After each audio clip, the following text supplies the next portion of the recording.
Txalde hon denoi, ongi etorriak gaurko ezoiko udal batzarrari eta azten gara lehendabizia. Bueno, lehendabizia gogoratzea hau telematikoki eta presentiak li egingo dugu eta bueno, lehendabizia aldiz bezala egingo dugu bozketak bozera maien bidez, vale? Norbait esan badu zerbait, altxadu zabeke eskua eta hitz emango diogu eta bueno, beti bezala, vale? Bueno, hori esan eta gero, azten gara lehendabizia puntuakin, lanpostuen zerrendaren aldaketa onartzea.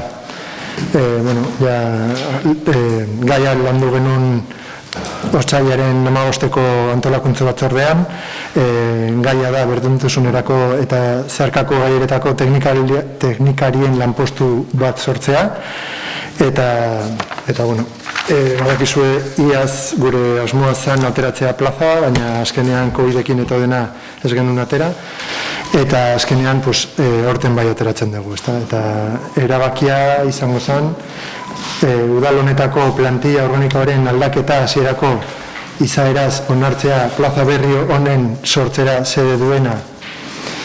Bigarren puntua, udal honetako berdintasun eta zeharkako gaien teknikaria, lanpostu bat da, eta egoera utzik dago. Bigarrena, udal honetako lanpostuen zerrendaren aldaketa hasierako izaeraz onartzea, berdintasuna eta zeharkako gaiaren teknikaria, izeneko lanpostu berri bat sortzen, eta onduzue ezaguarriak, denominazio izango da berdintasun eta zeharkako gaien teknikaria, jornada erdia egongo da eta plaza bat da,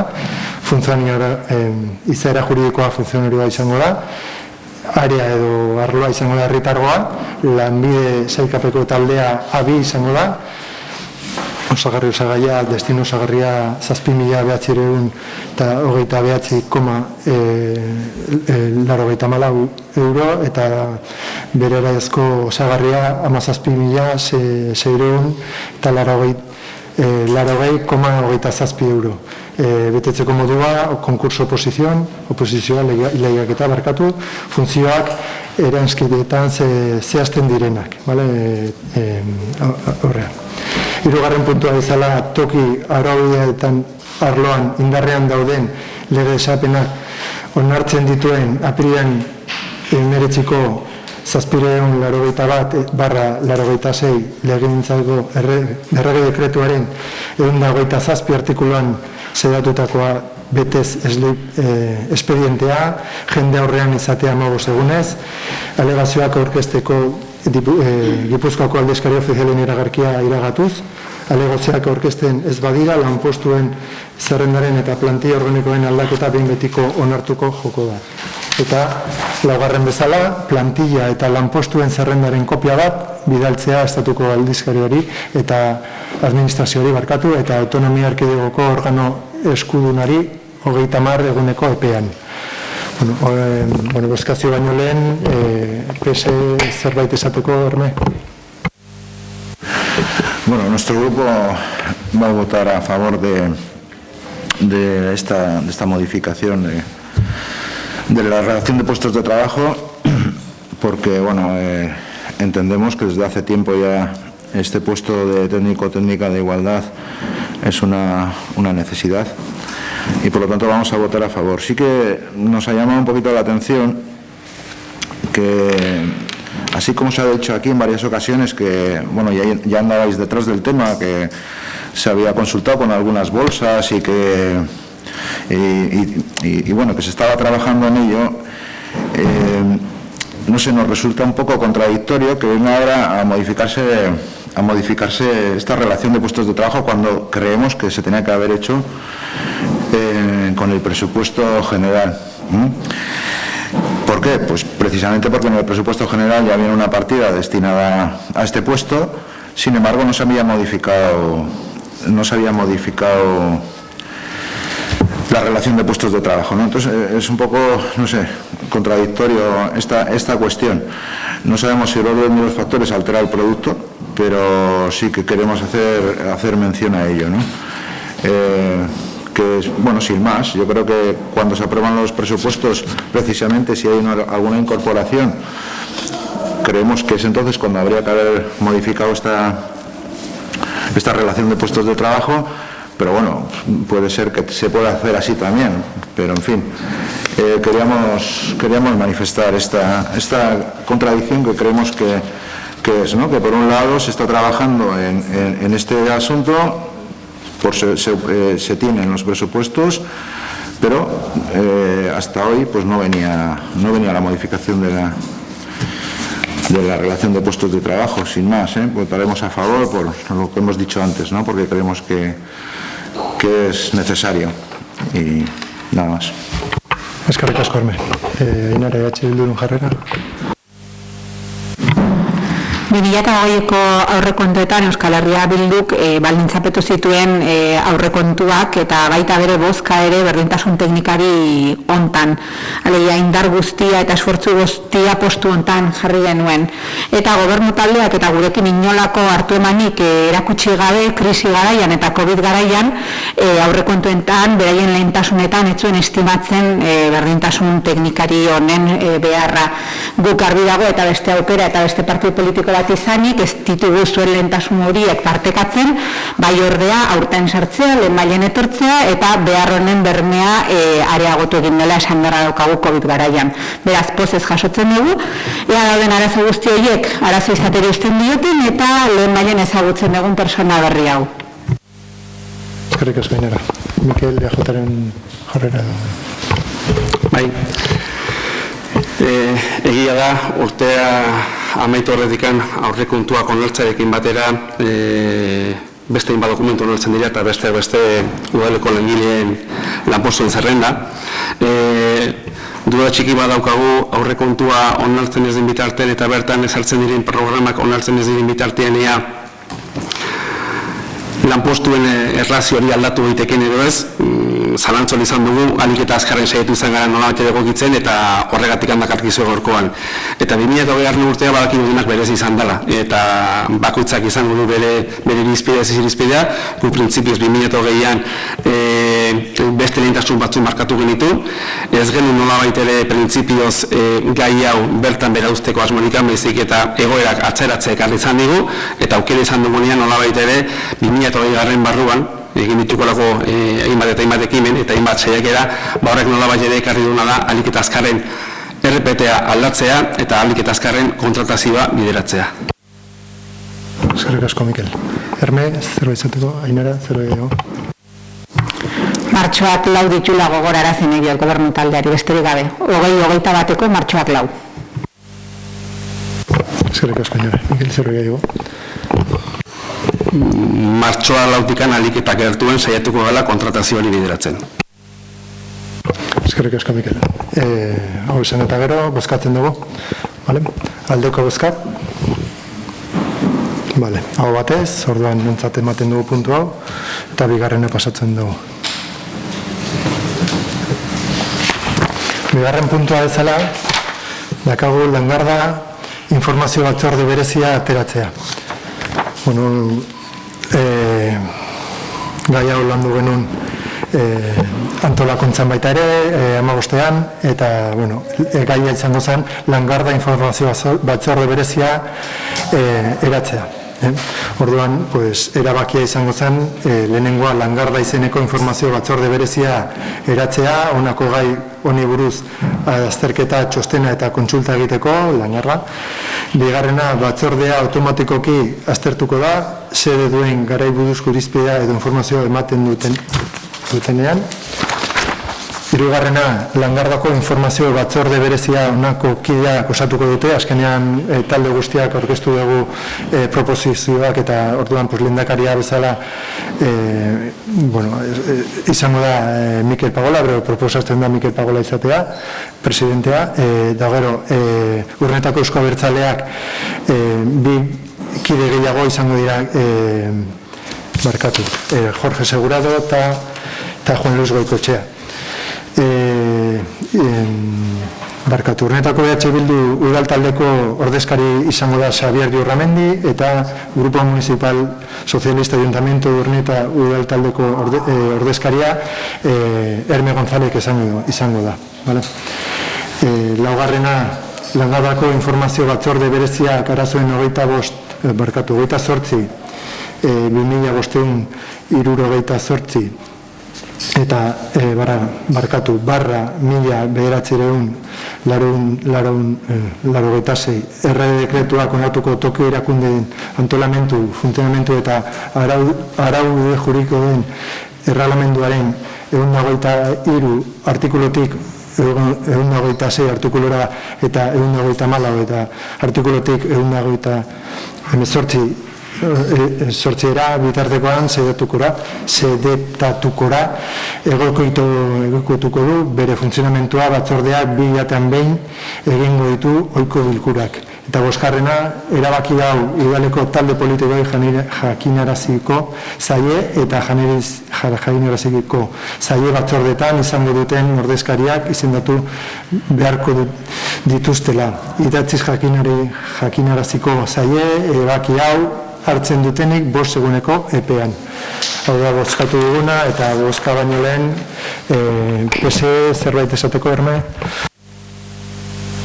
Sí, con relación a este tema, alguna cuestión. En primer lugar, estamos de acuerdo, vamos a votar a favor de esta comisión especial de Langarda, fundamentalmente porque nos comprometimos con los vecinos, se nos pidió que se creara un foro de discusión, de información y de acuerdos con relación al tema de Langarda, que esto ya viene de muy largo, y con la finalidad de darle una solución. Por lo tanto, vamos a votar en contra. Lo dijimos en la comisión y lo volvemos a decir ahora, más allá de que sabemos que es legal y hay y se ha puesto una representatividad que legalmente es así, pero a veces yo creo que políticamente también se pueden hacer cuestiones más equitativas. No veíamos bien la relación de fuerzas en esta comisión.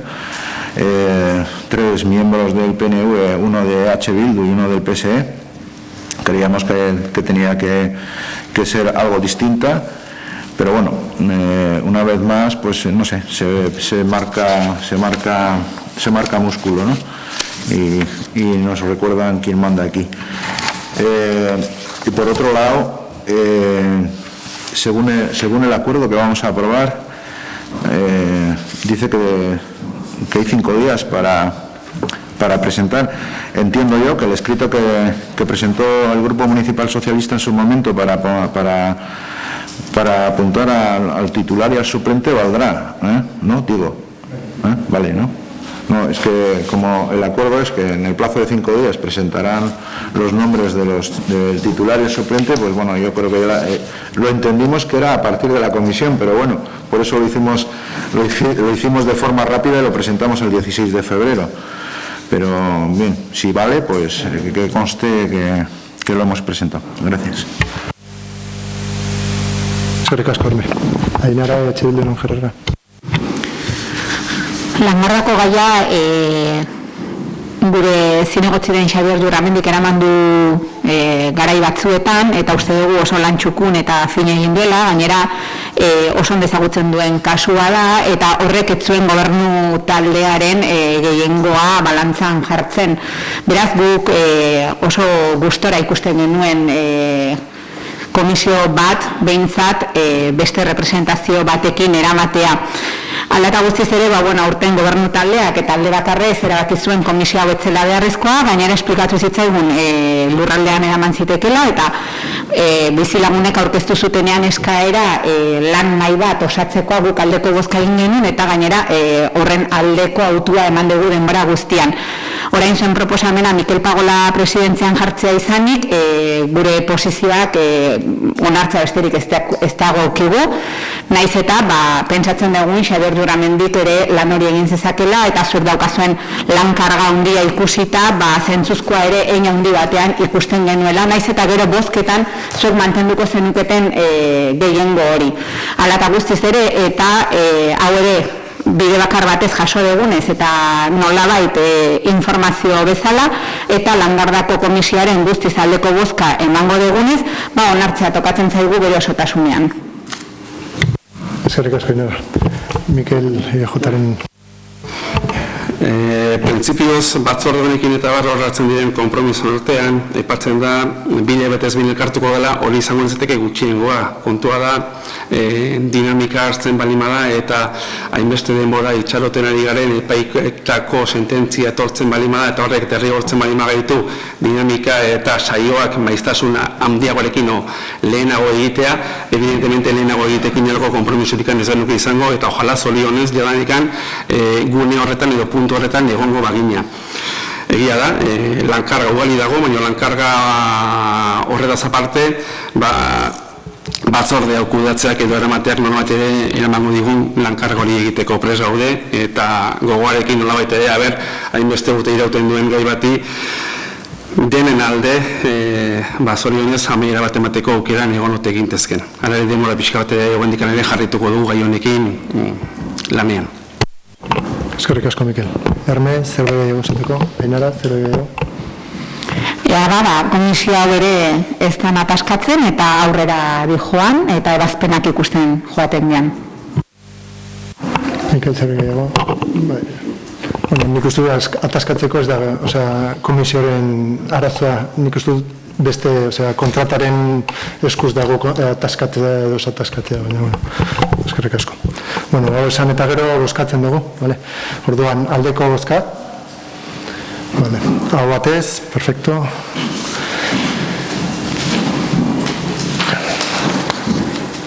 Horrengo puntua osatzen gea, horrengo puntuan da desgaitasun egoera onartua duten edengabeen senidentzat diru laguntza emateko araudien aldaketa hasierako izaeraz onartzea. Gai hau landu zen herritargo batzordean, desgaitasuna gaia zen, desgaitasuna egoeran aurkitzen diren adingabe senidei diru laguntza emateko araudia aldatzeko hasiera onarpena eta gaia azalduko du Mikel Pagola. Azken finean, ez da araudi berri da, bezik eta da, jabanikan urrietako udalak daukan araudi baten inguruan egiten den aldaketa bat. Aldaketak bi konkretuki, bi dira araudi horretan egiten diren aldaketak. Hain zuzen ere, batetikan 3. artikuluan aipatzen da onuradunak zen izango liateken eta hor egiten aldaketa da 18 urtera arte luzatzen dela, handitu egiten dela, zabaldu egiten dela, laguntza horiek eskatu ditzaketen personen adintartea, hori batetikan, eta bigarren aldaketa egongo litzateke azkeneko klausura gehigarri horretan, eta klausura gehigarri horretan agertzen da persona bakoitzeko diruz lagundu daiteken, zenbatekoaren inguruan, zenbateko desgaitasun aitortua daukaren arabera, horren baitan ere ze kopuru, ze portzentaiak, gehienez ere nolabait ere soldata gordina, hilabeteko soldata gordina bider 300 eta hori 14 hilabetez biderkatu ateratzen den kopurutikan berakoak nolabait ere jaso ahal izan dezaketela laguntza hauek. Orduan, aldaketa bi horietxe dira. Orain arte beste gauza guztia berdin mantentzen da, eta honekin eman idana da aukera portzentaiak ere, segun eta behar gehiago izan dezaketen eta desgaitasun portzentaia handiagoa izan dezaketen kasuen arabera, horiei preferentziak egin behar badira, horiek izan dituzela benetan nolabait ere onuradunak aterako direnak diru laguntza lerro honetatik. Eskerrik asko, Mikel. Hau esan eta gero, bozkatzen duguna da lehendabizia, desgaitasun egoeran aurkitzen diren adingabeen senidei diru laguntza emateko araudiaren aldaketa hasierako izaeraz onestea. Bigarrena, 30 lanegunez iragarkia Gipuzkoako aldizkari ofizialean argitaratu eta hurrengo lanegunetik hasita espedientea jendaurreko informazio aldian jartzea interesdunek espedientea azter dezaten eta bidezkoak derizkioten reklamazio eta iradokizunak aurrez didazten, jendaurreko informazio aldia igar ondoren ez balitz erreklamaziorik edo oharrik aurkeztu behin betiko onartutzat joko da aipatutako araudien aldaketa erabaki berrik hartzeko beharrik gabe. Izan da bozkatuko dugunak, bozkatu baino lehen bezala Erme PSren jarrera edo... Sí, bueno, solo decir que todo lo que esté relacionado con concesiones de ayudas económicas a familiares de personas menores con discapacidad, pues bueno, va a tener nuestro apoyo, nada más. Eskerrik asko, Ainara Bilduren jarrera. Unierak Euskal Herria Bilduk zailtasunean dagoen edozein familia, edozein egoerari eragingo dieten, positiboki eragingo dieten edozein politika babestuko du, aldeko bozka. Eskerrik asko, Mikel, EJaren jarrera. Arrazoan hemen esan dago, baina printzipioz guk ere herrian behar egoeran edo laguntza jasotzeko beharrean aurkitzen diren familia hauei laguntzeko bideratu egiteken edozein programa, proiektuen aldeko jarrera izango dugu, beti. Eskerrik asko, Mikel. Zerbait gehiago, Ainara, Bildu, hemen ez da, orduan bozkatzen dugu. Aldeko bozka? Hau batez berriz, ondo, eta laugarren puntura pasatzen dugu. Udal talde sozialistako ordezkari gisa herritargoko informazio batzordetan parte hartu behar duten udalkideen aldaketaren berri ematea. Ez dakit, sozialisten gai bada, igual Hermene dezu orkestu zen da gaia, edo nik azaltzen dut. Sí, bueno, más que otra cosa, comentar lo que hemos argumentado en el escrito, ¿no? Que bueno, que transcurrido el tiempo de esta legislatura y ante la imposibilidad de poder conciliar la vida laboral con los horarios que se marcan en algunas comisiones y en los consejos de administración de las dos sociedades, pues hemos tenido que notificar el cambio de titular y suplente, ¿no? Y en este caso, sobre todo, fundamentalmente en los consejos de administración, que no hay suplente, por lo tanto solo es titular, y es por lo que hemos procedido a hacer esto, ¿no? Totalmente imposible conciliar la vida laboral con estos horarios. Gracias. Eskerrik asko, Herme. Honen berri buruz, Bildu. Gure aldetik esan, Konsuelo penaz bizitzen ari garela kontziliazioaren zailtasuna, oso ondo ulertzen dugula, empatizatzen dugula asko zurekin, pobretu egiten da ezin kontziliatu izan horrek, eta naiz eta Hermerekin noski beti bezala hitz egiteko bidea edukiko dugun, espero dugu zu ere beste foroetan ikustea, ze uste dugu mahai hau emakume batekin eta zure esperientzia daukanarekin aberastu egiten dela. Eskerrik asko, Ainara.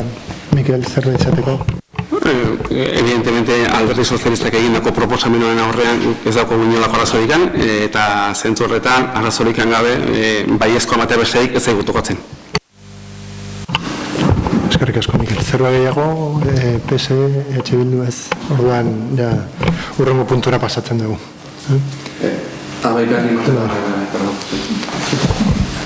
Bueno, bosgarren puntua alkatetza dekretuaren berri ematea, COVID-19 aurkako neurriak. Bueno, azkenean, zona gorrian sartu genuenan neurri batzuk hartu genitun, orduan, pues, ezagutzen duzu dekretua, ez dakit horrenari buruz, esplikazio bat edo zerbait behar dezue, edo zerbait ezaltzeko, ez? Orduan, nontzat ematen dugu. Eta pasatzen dugu azken puntura, Martxoaren 8 emakume nazionarteko eguna, buruzko erakunde adierazpen proposamena. Edeletik iritsi zaigu proposamen bat, bozerenaren batzarran jorratu dugu, eta ziren ontzat eman dugu. Eta konpromisoak edo udalenek honek bere eskumenen esparruen barruan konpromisoan latzen ditugunak hauek izango dira.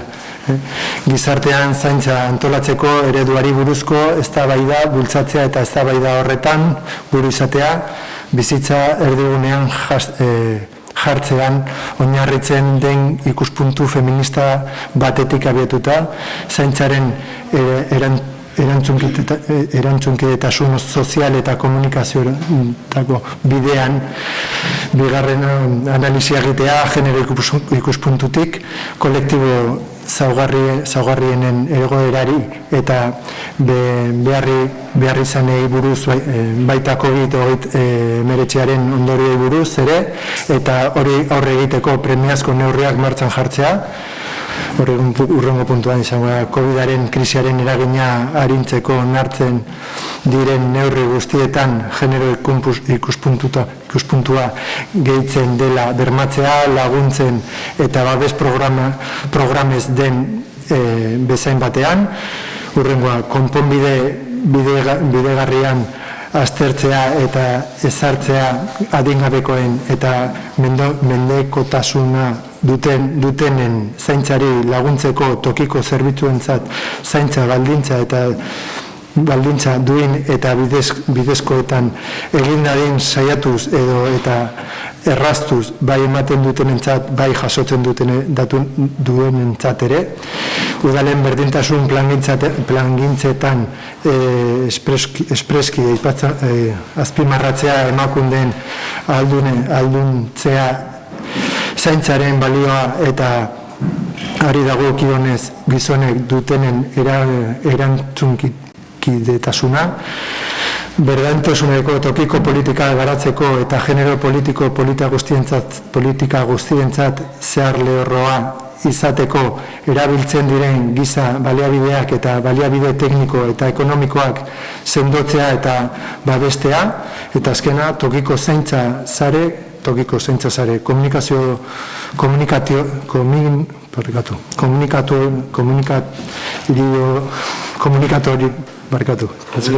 komunitarioei babesa ematea. Horiek izango dira puntuak, konpromisoak hartzen dituguna, eta, bozkatu baino lehen, bakoitzaren jarrera, ezta PSren jarrera, Hermen?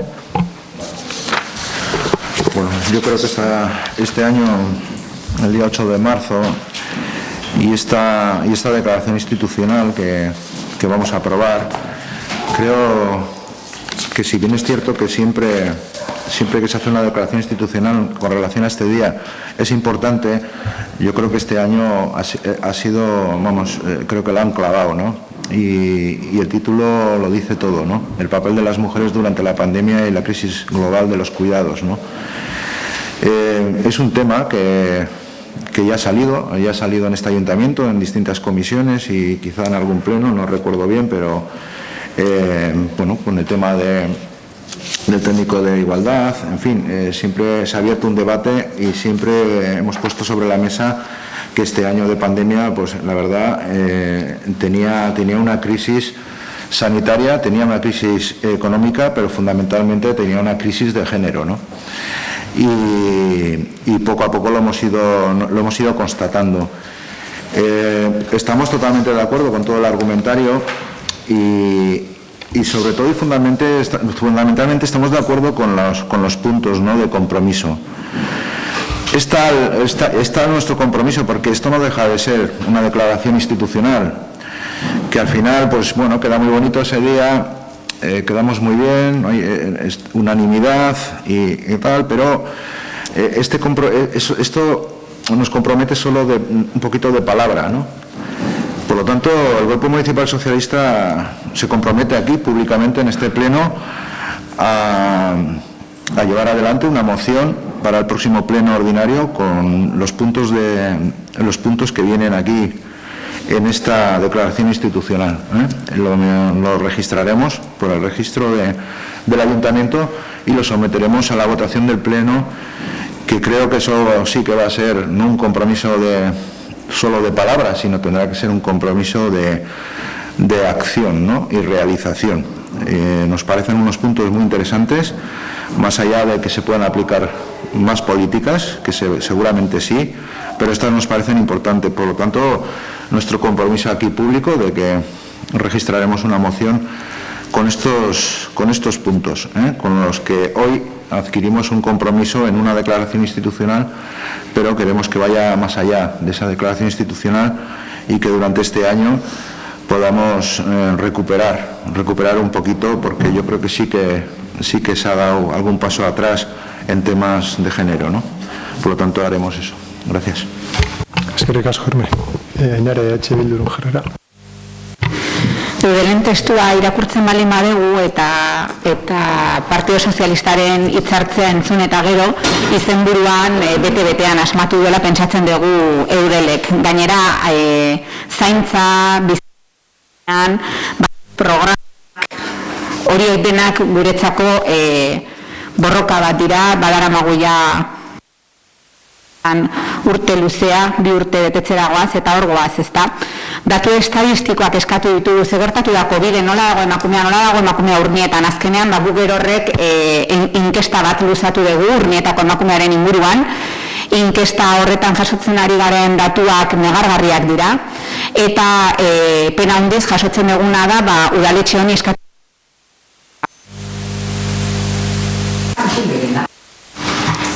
Vale. Moren bai? Vale.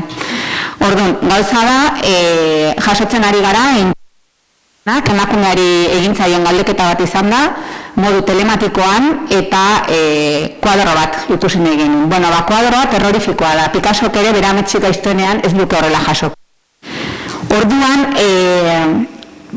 ikusi dugu ze kartelekin aurkezten dugun, martxoak 8, orduan batetik ikusten dugu adierazpen instituzionala eta gero ikusten dugu koherentzian bat ez datorren gure ikuspuntutik ez datorren kartelera bat. Kartelera horretan batetik ikusten da emakumea eta kirola. Emakumea eta kirola, bale. Emakume eta kirola batetik Nafarroko kirolari pilo baten argazkiak ikusten ditugu politak, ikusi ditu denak, politak, zoragarriak, baina uste hogeian ezin izan ditugula apenas praktika horiek egin ez emakumeak eta ez inor, baina emakumeak ere ez. Zergatik emakumeak ere ez, bere zaintza kaltetua egon delako, zaintzaren sostengua emakumeak eraman duelako. Eta beste alde atentzioa ditu jana da, niri burura etorri zaizkit. Ostras, eta urnietakoak? Ainhoa Ostolaza, Mari Jose Sardón, Eva Esnaola, Naikari Gartzia, Ainhoa Jauregi, Olatzo Briozola, Federatuak, Urnietarrak, non zauden beraien argazkiak, ez ditu bekaien ikusi. Oain, berri zan duzuen, Nafarrak oso politiak denak, gustatu zaizkit. Ukeren inbertsioa ere 56.000 eurotako egiten dugu, zergatik ez Urnietako neisken argazkiak ikusi bertan? Zergatik ez, 56.000 euroko inbertsio bat egiten dugu, ez da, elkarte horretan. Aurten 51.000, uste, okerrez banago zuzendu, oker banago. Semifederatuak, Idoia Esnaola, Maite Begiristain, zenbat emakume ditugu gure enbajadoreak kiroletan, beraien familiak zaindu, beraien etxe aurrera eraman, borrokatu sistema honekin, eta alare hartu eta frontalarekin mendian ikusten ditugunak, zenbat. Eta zuek ez dezu hori kontemplatu. Zuek argazkilari bat ekarri dezue, oso ikusketa polita eta kartelera bete dugu, oso ondo. Ilustratzaileak Urnietarrak, Nekane, Maitane, Arantxa, Ainarako zumendo du, ziur baietz, izenare polita. Zer espero genuen kartelera horretan? Espero genuen zaintza, zaintza. Espero genuen pertsona hauei, Urnietarra hauei, galdetu izate aurretik nola bizitu duten hogei. Zezin egiten dizuet, enkuesta konpartituko ditut. Negargarria da nola bizitu duen Urnietar emakumeak COVID-a. Eta gu Urnietako udala gara, ez aldala. Beraz, ez ginen hori espero. Ez ginen espero Maitelanen informea hain motel eragitea. Espero ginen lehenago eragingo zuela. Eta baita ere espero ginen, eta komisioan aipatu genuen, herritargo komisioan, eta bertan teknikari burua garbi adierazi zuen, baliabide ez daukala.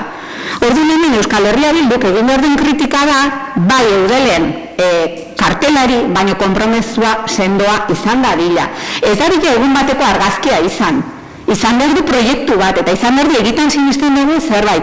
Ezin dugu izan kedabien batzuk, izan behar dugu aurrera begira gauden kartelera baten defendatzaileak. Beraz, eta Partido Sozialistari eta nire taldearekin kontrastatu baino lehen, arriskatzen naiz esatea, probablemente gure aldeko bozka izango du mozio horrek. Kontrastatu behar dut taldearekin noski, baina probablemente puntu hauek betetzearen alde egongo gara. Eudelek uste dugulako egitan asmatu duela hitzarekin. Ez ordea Urnietako udalak bere kartelarekin. Ez dugu zaintza hitza ikusi, ez dugu kontrasterik ikusi, ez da debaterik egon. Eta Urnietarrik ez dugu ikusten. Hori da guk ikusten duguna. Beraz, martxoaren 8an Urnietan, kartelera horretan ez dago emakumearen, Urnietako emakumearen representaziorik. Hori da guk ikusten duguna. Ondorioz, eta gobernu taldeari eskatzen diogu, teknikari buruaren hitzak entzun, benetan giza politikak abian jarri, eta ez ditzagun bakarrik egin politikak betiko familia sistema egonkortuei begira. Baizik eta zailago daukatenei begira, beste modelo familiar batzuei begira, zeinak eramaten ditun kargak, krisian norengan erortzen da arrakala, hori da gure ardura. Politikari bezala hori da gure ardura. Eta guk hartuko dugu. Eta zuek luzatzen duzuen edozein proposizio horren aldeko, edo edozeinek proposizioak egiten dituenean, gu bertan egongo gara. Aportatzeko, gure ideiak emateko, eztabaidatzeko, eta hurrengo martxoaren 8ko kartela, ojala, herriarekin eztabaidatua izatea. Bertan egongo gara. Eskerrik asko, Ainara. Mikel, eajaren jarrera. Hor, aipatu da, Euskal Herria Bilduko bozeramanak aipatu inkoherentzia, kontutan hartu behar da, nik uste programatzeaz eta pixka jakiten baldin badu ulertuko dela martxoaren 8 inguruko planifikazioa, programazio hori guztia ez dela bapatean egiten, ez dela bi honetan egiten aste beten 10 egunetan, baizik eta aldez aurretik egina dagoela. Aldez aurretik egite horretan egiteko moda daude, guk orduan ez genekin, eta nik uste inorketzekiela zer zetorren eudelen izango zen testua. Hori azkenen aldian etorri delako, eta horren inguruan ez genekin beraz, inkoherentzia ez baizik, eta aurreko urteetan, eta bai guk, eta bai inguruko zeren aztertzen egon duela, zer nolako programazio daukagun, dauzkaten inguru, eta nik esango nukeiak Gipuzko osoko herrietan, eta esan da guztietan antzeko gauza daude. Zergatikan, beraien programazio lanak ere hilabete horretikan egiten direlako, orduelako kontratazioak, espazioen kudeaketak, eta horiek ez dira egiten bereharako batean. Azkeneko 15 egunetan jaso genuenetikan dokumentu udelekoa aldez aurretikan egina zegoen. Hemengo eta herri gainontzeko herrietako programazioak. Beraz, inkoherentziak egon dira, egon zitezken. Lanketa honen inguruko proposamenak egon dira, baten egongo zen, baino herri gehiagotan egongo dira, proposamen hori jarraitu ez dutenak, jarraitu dutenak baino. Hori alde batetik.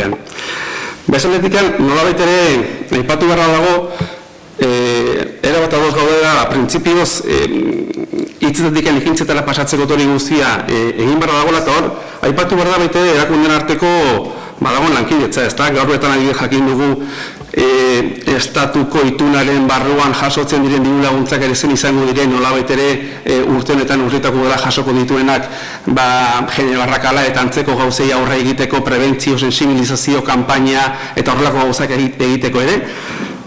Gutxinez 4.200 eurotik gora jasotzeko aukera izango dugu, beraz horre aukera badaukago hainbat programazio ere egiteko, orduan nik uste hori ere nabarmentzekoa dela, eta lanketa hau guri dagokigunez urritako dela, baina gainontzeko erakundeen laguntzarekin ere egin beharreko kontu bat izango litekeela.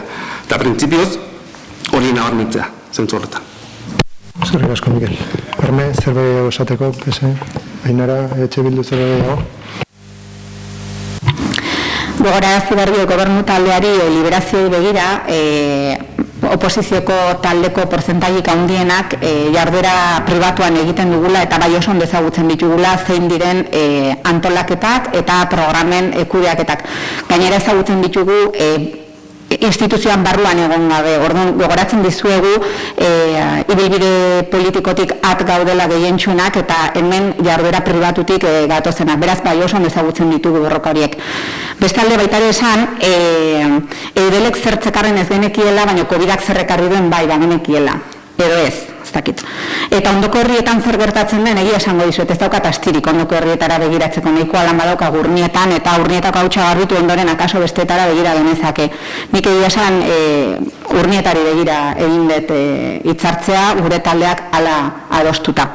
Bestalde Maitelanen aurkezpenari begira jarrita proposamen batekin gatoz, eta proposamen hau da udal taldeari bakarrik egin zitzaion erakusketa Maitelanena, eta agian izan zitekela interesgarria herritarrei ere erakustea azkenean Maitelanen lana eta